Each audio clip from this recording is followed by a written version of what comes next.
नमस्कार, बहुत स्वागत है आपका। मैं हूं आपके साथ शिवालिका और आप देख रहे हैं हमारी खास पेशकश आयुष्मान। जैसा कि हम जानते हैं कि आयुष्मान में हर बार स्वास्थ्य संबंधी किसी समस्या को लेकर हम आते हैं और उस पर खास जानकारी देते हैं हमारे साथ मौजूद एक्सपर्ट। और इसी कड़ी में आज हमारे साथ मौजूद हैं डॉक्टर देवांशी मिश्रा, जो बंसल हॉस्पिटल में निसंतान रोग विशेषज्ञ हैं। डॉक्टर देवांशी, आपका बहुत स्वागत है। Thank you so much, thank you for having me. चलिए शुरुआत करते हैं और बात करेंगे आज हम इनफर्टिलिटी के बारे में। डॉक्टर देवांशी, सबसे पहले मैं जानना चाहूंगी कि आप हमारे जो दर्शक देख रहे हैं उन्हें इनफर्टिलिटी के बारे में बताएं, उन्हें आसान भाषा में समझाएं कि इनफर्टिलिटी क्या होती है और कैसे जो फीमेल है वो इसके बारे में समझे। इनफर्टिलिटी का मतलब होता है निसंतानता, यानी कि जो कपल्स प्रेगनेंसी चाह रहे हैं और उसके लिए ट्राई कर रहे हैं हर महीने, बट प्रेगनेंसी कंसीव नहीं हो रही है, इस कंडीशन को हम इनफर्टिलिटी कहते हैं। यूजुअली हम इसको तब इनफर्टिलिटी हम तब कहते हैं जबकि कपल को ट्राई करते हुए नियरली 1 साल हो जाए रेगुलरली ट्राई करते हुए और तब भी प्रेगनेंसी नहीं कंसीव हो, तो तब ये कंडीशन इनफर्टिलिटी कहलाती है। क्या मेल और फीमेल दोनों में ही इसका रेशो एक जैसा होता है या फिर मेल फीमेल में से किसके परसेंटेज ज़्यादा लगते हैं आपके पास जो पेशेंट आते होंगे? लगभग बराबर ही दोनों का कंट्रीब्यूशन होता है इनफर्टिलिटी के केसेस में। मेल पार्टनर्स का भी कंट्रीब्यूशन 40 से 50% तक होता है एंड 50 to 60% फीमेल का कंट्रीब्यूशन हो सकता है। तो जब हम उनको इन्वेस्टिगेट करते हैं, जब हम उनकी जांचें करते हैं, तब हमें समझ में आता है कि इस केस में, किसी पर्टिकुलर केस में क्या रीज़न है इनफर्टिलिटी का। डॉक्टर देवांशी, जिस तरह से हम देख रहे हैं, आप भी बतौर एक्सपर्ट जानती होंगी कि आजकल जो केसेस हैं वो लगातार बढ़ते जा रहे हैं इनफर्टिलिटी के। जो पेरेंट्स हैं वो छोटी एज में भी कंसीव नहीं कर पा रहे हैं। क्यों आखिर केसेस बढ़ रहे हैं? लाइफस्टाइल चेंजेस है या फिर और भी कौन से इसके पीछे की वजह होती है? सबसे इम्पॉर्टेंट इसमें यही है कि आजकल के ज़माने में जो लाइफस्टाइल चेंजेस आए हैं, जैसे कि मोटापा बढ़ना, फिर स्मोकिंग करना और अल्कोहल लेना, टोबैको का सेवन और जंक फूड लेना, ये सारी चीज़ें हार्मोनल इम्बैलेंसेस को भी बढ़ाती हैं। तो जैसे मेल फैक्टर्स में भी इनफर्टिलिटी के ये बड़े बड़े कारण हैं और फीमेल पार्टनर में भी, जैसे पीसीओडी का बढ़ गया है इंसिडेंस और एनओव्यूलेशन, हार्मोनल डिस्टर्बेंसेस, ये सारे रीजंस हैं अब इनफर्टिलिटी बढ़ने के। बिल्कुल। डॉक्टर देवांशी, जिस तरह से हम देख रहे हैं लेट मैरिजेस का भी एक दौर रहा, हालांकि अब अवेयरनेस आ चुकी है। क्या लेट मैरिज और लेट कंसीव करने में भी इनफर्टिलिटी का डर रहता है? डेफिनेटली, एक्चुअली जब फीमेल एक बच्ची पैदा होती है तो उसकी ओवरी में एक फिक्स नंबर ऑफ एग्स होते हैं और वो एज के साथ साथ इसका नंबर कम होता जाता है, यानी कि ये डिप्लीट होते जाते हैं। इस प्रोसेस को हम अट्रीजिया कहते हैं। और ये जो डिक्लाइन होता है ये 30 की एज के बियॉन्ड बहुत ही सिग्निफिकेंट डिक्लाइन होने लग जाता है और 35 के बियॉन्ड बहुत ज़्यादा डिक्लाइन आने लगता है। तो इसीलिए जैसे जैसे हम प्रेगनेंसी प्लान करने में डिले करते हैं, स्पेशली बियॉन्ड 35, तब और प्रॉब्लम आना शुरू होती है। और अगर कोई जो लोग हैं जो कंसीव करना चाह रहे हैं लेकिन अब तक कंसीव नहीं कर पाए हैं, तो ऐसे लोगों को डॉक्टर के पास कब जाना चाहिए, कब सलाह लेनी चाहिए? जी, तो यदि अगर फीमेल पार्टनर की एज 30 इयर्स से कम है, 35 से कम, सॉरी, अगर फीमेल पार्टनर की एज 35 से कम है और ट्राई करते हुए 1 साल हो चुका है, तब स्पेशलिस्ट की हेल्प लेना चाहिए। 35 के बियॉन्ड अगर 6 मंथ्स हो चुके हैं और कंसीव नहीं हुआ है तो हेल्प लेना चाहिए और 40 के बियॉन्ड स्ट्रेट अवे हेल्प ले लेना चाहिए। इसके अलावा यदि कोई पहले से ऐसे फैक्टर्स हैं जो कि हमें पता है कि फर्टिलिटी को हैम्पर करते हैं, जैसे कि मान लीजिए फाइब्रॉइड्स हैं या एडिनोमाइसिस है या एंडोमेट्रियोसिस है या पहले कोई कैंसर की थेरेपी हो रखी है या कोई भी ऐसे फैक्टर्स हैं जो ऑलरेडी नॉन प्रीडिस्पोजिंग फैक्टर्स हैं, तो पहले ही हमें एक बार जांच करवा लेनी चाहिए। हाँ बिल्कुल, जिस तरह से आपने कहा कि एज फैक्टर एक बहुत बड़ा रोल प्ले करता है, तो जो भी दर्शक हमें देख रहे हैं, मैं दोबारा डॉक्टर देवांशी की इस बात को हाईलाइट करना चाहूँगी कि अगर आप प्रेगनेंसी कंसीव करना चाहते हैं और साथ ही अगर आपकी एज ज़्यादा है, अबव 30 आई गेस, अबव 30 अगर आपकी एज है, तो आप ज़रूर डॉक्टर से कंसल्ट करिए, खासतौर पर एक्सपर्ट्स के पास जाइए और उनसे सलाह ज़रूर लीजिए। डॉक्टर देवांशी, इनफर्टिलिटी की जाँच में कौन से टेस्ट कराने होते हैं? मैं चाहती हूँ कि आप हमारे दर्शकों को उससे लेकर भी अवेयर करवाएं।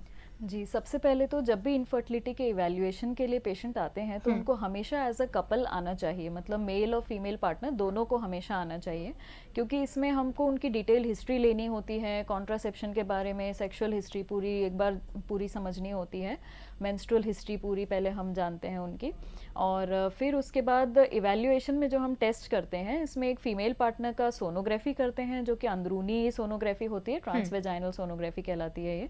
इससे हमें आइडिया लगता है कि यूट्रस के अंदर कोई गठान तो नहीं है, कहीं ओवरी में कोई सिस्ट तो नहीं है, फेलोपियन ट्यूब कहीं ख़राब तो नहीं लग रही हैं, उसमें हाइड्रोसैल्पिंग्स तो नहीं नज़र आ रहा है। मेल पार्टनर का एक सीमन एनालिसिस से एक जांच हम कराते हैं, जिसके लिए हम आइडियली 2 to 7 डेज का एब्सटिनेंस रिकमेंड करते हैं, सेक्सुअल एब्सटिनेंस। इसके अलावा कुछ ब्लड टेस्ट होते हैं, जैसे मेल पार्टनर के वायरल मार्कर, कोई खून से फैलने वाली बीमारी तो उन्हें नहीं है। फीमेल पार्टनर के वायरल मार्कर के अलावा एक ओवेरियन रिजर्व देखने के लिए AMH नाम का टेस्ट होता है। फिर रुबेला नाम की बीमारी से एंटीबॉडीज़ हैं कि नहीं, और इसके अलावा कुछ HB इलेक्ट्रोफोरेसिस और रूटीन कुछ जांचें जैसे कि शुगर, हीमोग्लोबिन, ये सारा इवैल्यूएशन करते हैं। ये सारा होने के बाद फिर हम एक प्लान पे पहुंचते हैं कि इस केस में हमें क्या लग रहा है कि क्या फैक्टर रिस्पॉन्सिबल है इनफर्टिलिटी के लिए और उसको किस तरीके से मैनेज किया जाए। यानी डॉक्टर की प्रायोरिटी यही होती है जब भी कोई पेशेंट उनके पास आते हैं कि पहले तो आइडेंटिफाई करना है कि इनफर्टिलिटी है किस वजह से, और उस हिसाब से उनका ट्रीटमेंट जो होता है वो होता है। तो अगर जो दर्शक हमें देख रहे हैं, अगर आप भी इनमें से किसी समस्या से जूझ रहे हैं तो जो टेस्ट डॉक्टर देवांशी ने हमें बताए हैं आप वो प्रेफर कर सकते हैं और एक्सपर्ट के पास जाकर ये सारी जाँचें कराएँ ताकि आपकी भी पीढ़ी आगे बढ़े, भविष्य आगे बढ़े और निसंतानता से आपको मुक्ति मिले। डॉक्टर देवांशी, अक्सर एक टर्म यूज़ की जाती है जब हम इन सब की बात करते हैं, इनफर्टिलिटी की, IVF की, लेप्रोस्कोपी। ये क्या होती है और इसका क्या फ़ायदा होता है? लैप्रोस्कोपी यानी कि दूरबीन की जांच। लैप्रोस्कोप उस दूरबीन को कहते हैं जिससे हम ये जांच करते हैं, इसलिए इसको लैप्रोस्कोपी कहा जाता है। इनफर्टिलिटी के इवैल्यूएशन में यूजुअली हम हिस्ट्रो लैप्रोस्कोपी दोनों चीज़ें यूज़ करते हैं, जिसमें कि हिस्ट्रोस्कोपी जो होता है वो यूट्रस के अंदर डालने वाली दूरबीन होती है, जिससे कि हमें यूट्रस के अंदर का दिखाई देता है, जैसे कि अंदर की वो जो परत है एंडोमेट्रियम वो कैसी है, दोनों ऑस्टिया हमें नज़र आ रहे हैं या नहीं, कोई और पैथोलॉजी अंदर नज़र आ रही है क्या, जैसे कि चिपकाहट हो जिसको साइनेके कहते हैं, या फिर कोई पॉलिप हो, किसी भी तरीके का इन्फेक्शन हमें लग रहा है क्या। दूसरा लैप्रोस्कोप जो पेट के थ्रू डाला जाता है, यूजुअली नाभि के थ्रू ये डाला जाता है, इससे हमें पेट की तरफ से जो पूरा यूट्रस का बाहरी व्यू है वो दिखाई देता है, जिससे कि हम देख सकते हैं कोई गठान तो नहीं है, या फेलोपियन ट्यूब्स और ओवरी का जो ट्यूबोवेरियन रिलेशनशिप होना चाहिए वो सही है या नहीं, ट्यूब्स पेटेंट हैं या नहीं, मतलब कि ट्यूब खुली हुई है या नहीं, कोई ब्लॉकेज तो नहीं है, तो ये हम देखते हैं। इस प्रक्रिया को हम कहते हैं डायग्नोस्टिक हिस्ट्रोलैप्रोस्कोपी, यानी एज अ डायग्नोस्टिक टेस्ट हमने लैप्रोस्कोपी को यूज़ किया। इसके अलावा ऑपरेटिव लैप्रोस्कोपी भी हम उसी सिटिंग में साथ में कर सकते हैं। मान लीजिए कि हमें कोई इसमें पैथोलॉजी मिल रही है, जैसे कि यूट्रस के अंदर कोई पॉलिप है, तो हम उसको निकाल सकते हैं, जिसे हम पॉलिपेक्टमी कहते हैं, या अडीसियोलिसिस कर सकते हैं हिस्ट्रोस्कोपी से। लैप्रोस्कोपी से भी हम अडीसियोलिसिस, मायोमेक्टमी, कोई और प्रोसीजर हमें उसके साथ कंबाइन करना हो तो सेम सिटिंग में हो सकता है। बिल्कुल। डॉक्टर देवांशी, एक बहुत कॉमन सवाल तो मैं नहीं कहूँगी, अक्सर लोगों के मन में लेकिन ये आता ज़रूर होगा कि क्या कंसीव करने से पहले भी इनफर्टिलिटी का पता चल सकता है? इन केस कोई अनमैरिड लड़की है तो क्या भी वो भी पता कर सकती है कि क्या वो इनफर्टाइल है या नहीं? कोई लक्षण, कोई सिम्टम्स होते हैं इनफर्टिलिटी के?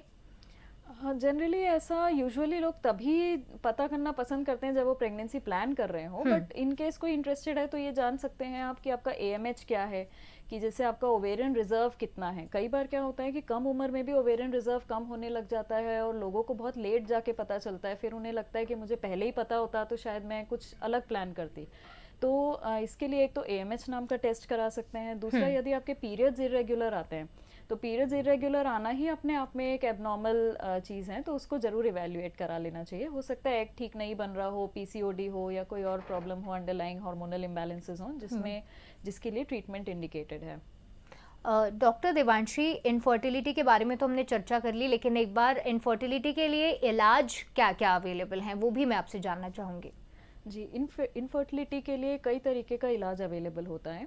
जैसे कुछ मरीजों को तो सिर्फ लैप्रोस्कोपी से ही फ़ायदा हो जाता है, जैसे कि किसी को बड़ा पॉलिप है, एक रिसेंटली एक पेशेंट थी जिसमें बहुत बड़ा पॉलिप रिस्पॉन्सिबल था, तो जैसे अगर पॉलिपेक्टमी कर दी फिर वो नेचुरली कंसीव कर सकते हैं। या किसी का मान लीजिए ट्यूबल ब्लॉकेज है जिसको हमने हिस्ट्रोलैप्रोस्कोपी के दौरान खोल दिया ब्लॉकेज को, तो फिर वो उससे भी कंसीव कर सकते हैं। इसके अलावा अगर किसी को इंडिकेटेड है, मान लीजिए कि एग ठीक से नहीं बनते हैं, तो हम उन्हें अंडे बनने वाली गोलियां दे सकते हैं, जिससे कि वो एग्स ठीक से डेवलप होते हैं, फॉलिकल्स।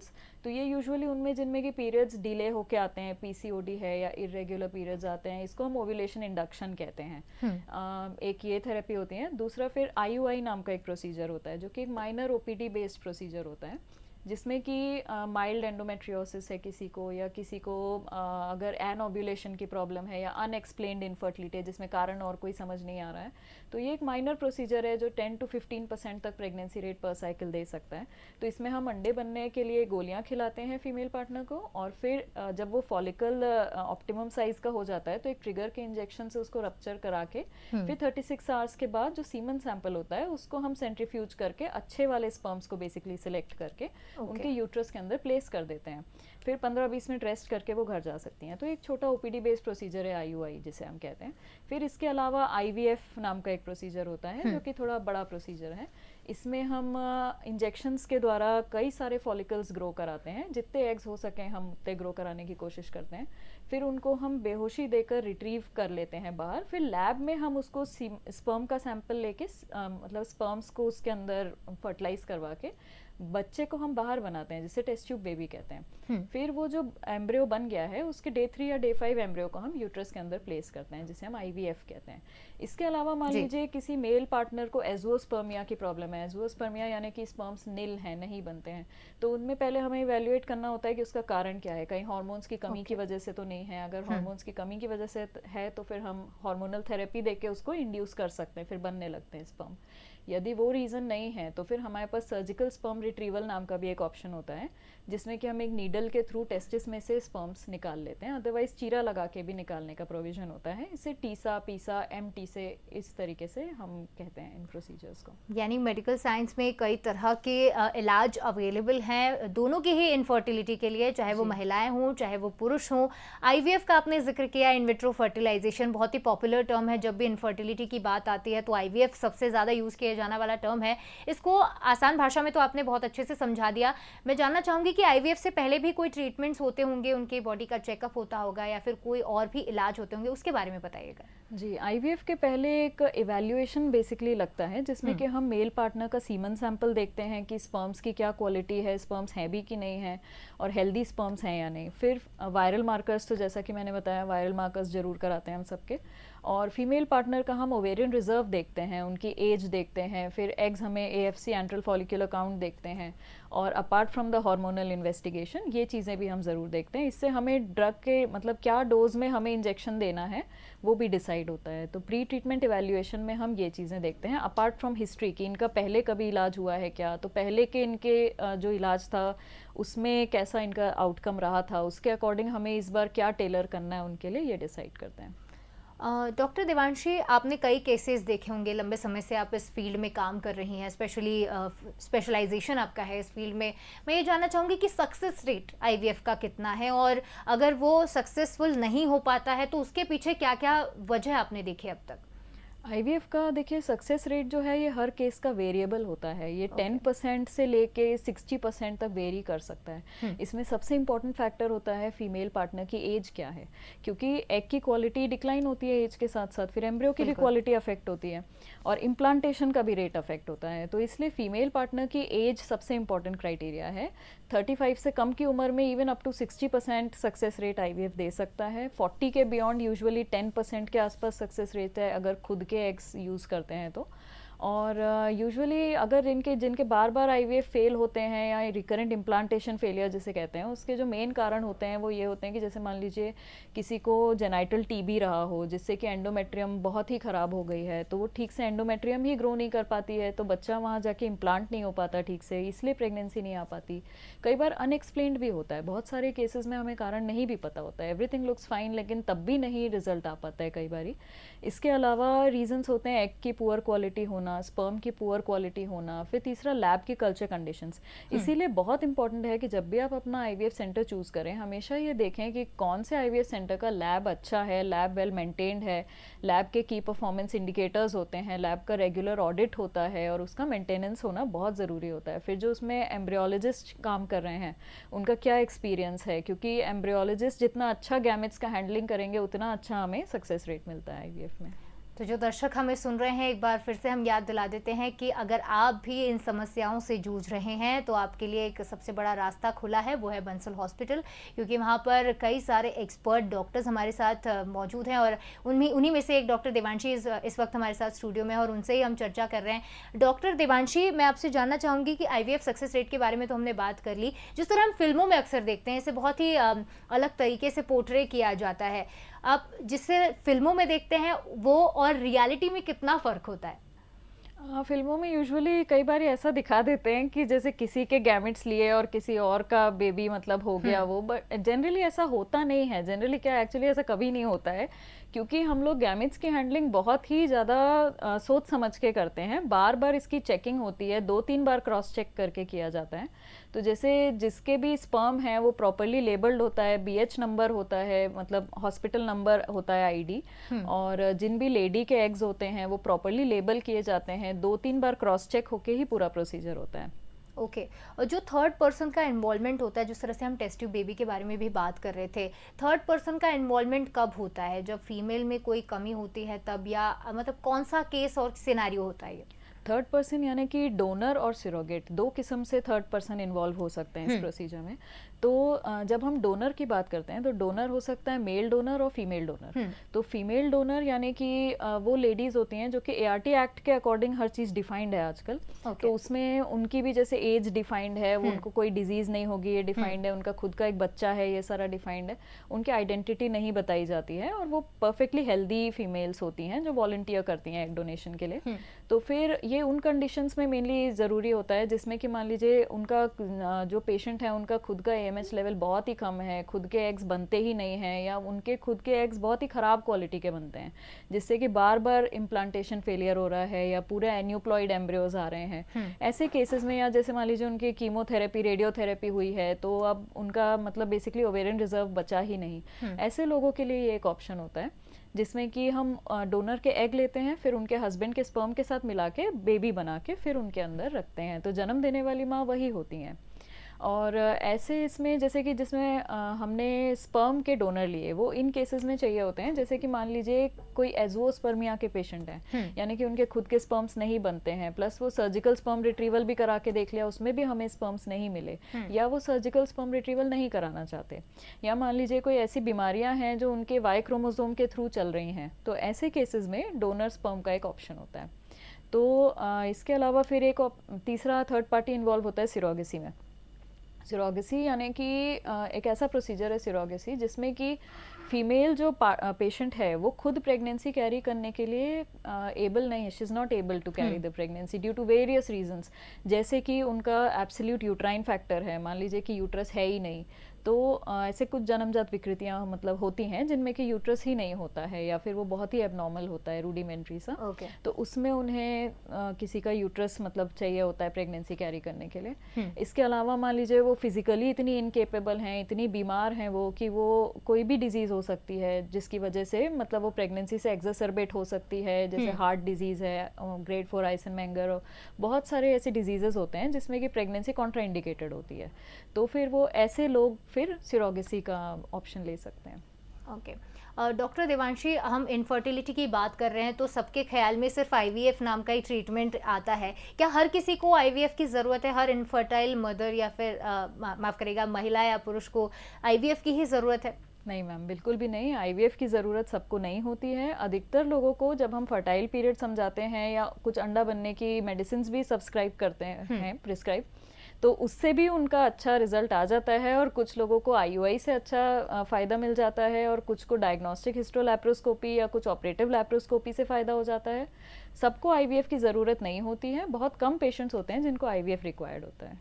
अगर हम मेल पार्टनर की बात कर रहे हैं तो अगर मेल पार्टनर के स्पर्म्स कम हो तो क्या उसके लिए भी इलाज अवेलेबल है मेडिसिनल साइंस में? तो जब स्पर्म्स का नंबर कम होता है या कॉन्सेंट्रेशन कम होता है या क्वालिटी या मोटिलिटी कम होती है तो ये भी कई प्रकार का होता है, जैसे कि माइल्ड मेल फैक्टर कहते हैं, फिर सीवियर मेल फैक्टर कहते हैं। तो जो माइल्ड मेल फैक्टर है उसमें यूजुअली लाइफस्टाइल मॉडिफिकेशंस यानी कि अल्कोहल, सिगरेट, तंबाकू ये सब बंद कर देना, प्लस कुछ एंटीऑक्सीडेंट्स या समटाइम्स अगर इंडिकेटेड हो तो कुछ हार्मोनल ट्रीटमेंट देने से फिर ये काउंट बढ़ सकता है। इसके अलावा इनमें IUI नाम का जो छोटा इलाज है वो भी किया जा सकता है। जो severe mail factor factor infertility होता है उसमें यूजुअली हमें आईवीएफ की ज़रूरत पड़ती है। डॉक्टर देवांशी, ट्यूब ब्लॉक होने की एक समस्या से कई लोग जूझते हैं, तो उसके बारे में हमें समझाइए कि ट्यूब ब्लॉक होना होता क्या है और इसके लिए क्या क्या इलाज अवेलेबल है। तो हर महिला के अंदर 2 फेलोपियन ट्यूब्स होती हैं जो कि यूट्रस में से ऐसे बाहर की तरफ निकल के आ रही होती हैं।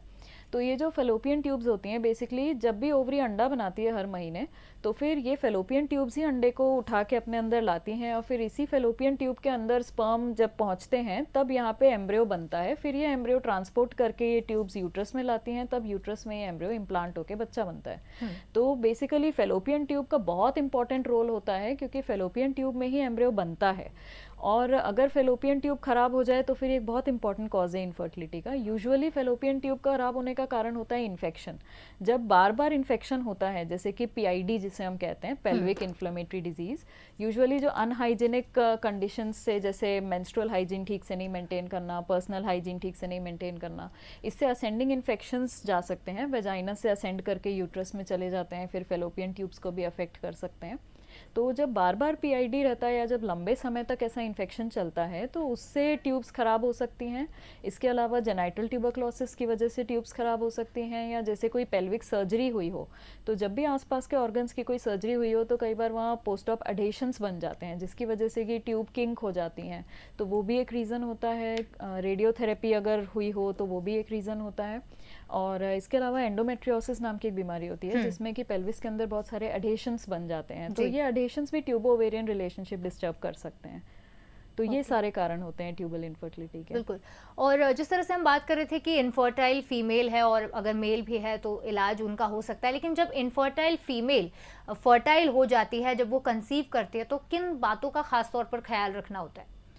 अब जब कंसीव हो गया है प्रेगनेंसी, यदि आईवीएफ से हुआ हो तो दवाइयाँ समय पे लेना सबसे इम्पॉर्टेंट प्रिकॉशन है, नंबर 1 प्रिकॉशन। यदि नेचुरली भी कंसीव हुआ हो तो भी जब बताया गया है तब सोनोग्राफी करा लेना, और जैसे फोलिक एसिड का सप्लीमेंटेशन लेना, कमी होने पर विटामिन डी का सप्लीमेंटेशन लेना, ये सारी चीज़ें इंपॉर्टेंट हैं। और कभी भी कुछ ऐसे सिम्टम्स हों जैसे कि ब्लीडिंग हुई हो या नौशिया ज़्यादा हो रहा हो तो अपने डॉक्टर से ज़रूर कंसल्ट करें। हेल्दी चीज़ें खाएं पिएं, बाहर का खाना थोड़ा अवॉइड करें, जितना बैलेंस डाइट लेंगे, प्रोटीन का इंटेक अच्छा रखेंगे, उतना प्रेगनेंसी के लिए अच्छा रहेगा।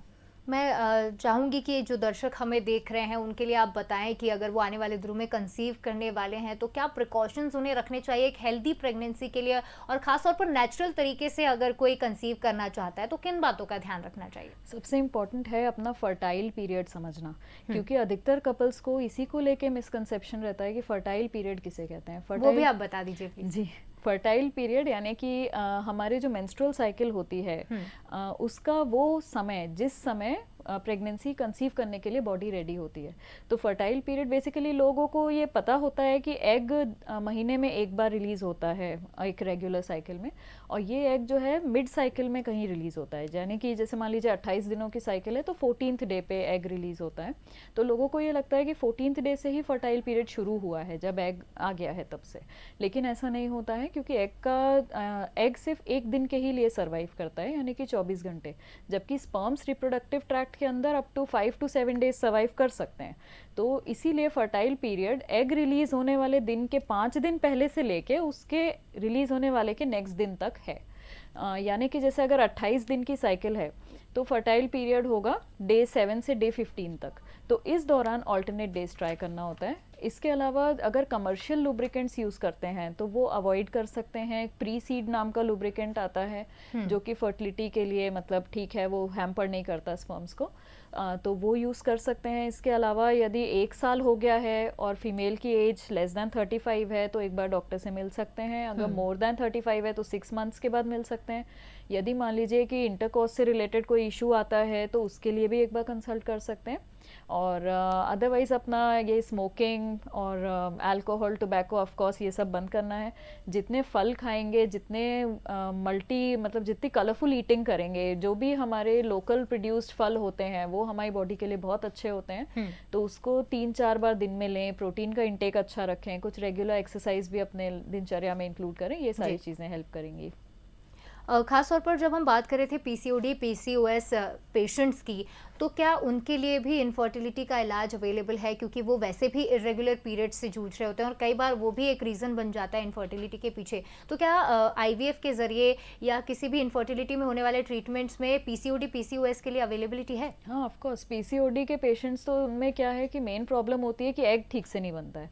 तो इसमें मेजॉरिटी पेशेंट्स में तो अगर हम ओव्यूलेशन इंडक्शन ही दे देते हैं, मतलब एग ठीक से बनने वाली मेडिसिन यदि हम दे देते हैं जो महीने में 5-6 दिन ही खानी होती है, तो उसी से मेजॉरिटी को फ़ायदा हो जाता है। इसके अलावा हम इनमें लाइफस्टाइल मॉडिफिकेशन भी बोलते हैं, जिसमें लो ग्लाइसेमिक डाइट और एक्सरसाइज हम इन्हें रिकमेंड करते हैं, उससे भी नेचुरली ओव्यूलेशन होने में हेल्प होती है इनमें। और इसके अलावा यदि इससे नहीं हो पाया है तो फिर आईयूआई का प्रोसीजर भी इनके लिए हम यूज़ कर सकते हैं, अदरवाइज आईवीएफ तो है ही। जी जी बिल्कुल। आखिर में मैं चाहूँगी कि जो दर्शक हमें देख रहे हैं उनके लिए आप कोई मैसेज दें। हाँ, मैसेज यही इम्पॉर्टेंट है कि अपना फर्टाइल पीरियड ज़रूर जानें कि फर्टाइल पीरियड क्या होता है, और अपने लाइफस्टाइल को ज़रूर सुधार के रखें। वज़न बहुत ज़्यादा ना बढ़ाएं, मतलब ओबेसिटी और वज़न बहुत कम होना या बहुत ज़्यादा होना, आइदर वे वो हैम्पर करता है हमारी हेल्थ को। अपना BMI 30 के अंदर ही रखें और रेगुलर एक्सरसाइज करें, cigarette smoking alcohol of course avoid करें, जितना हो सके कलरफुल ईटिंग करें और प्रोटीन का इंटेक अच्छा रखें। डॉक्टर देवांशी, आप आयुष्मान में हमारे साथ जुड़ी और इतनी अहम और अच्छी जानकारी हमारे दर्शकों के साथ साझा की, इसके लिए आपका बहुत धन्यवाद। Thank you so much, thank you for having me.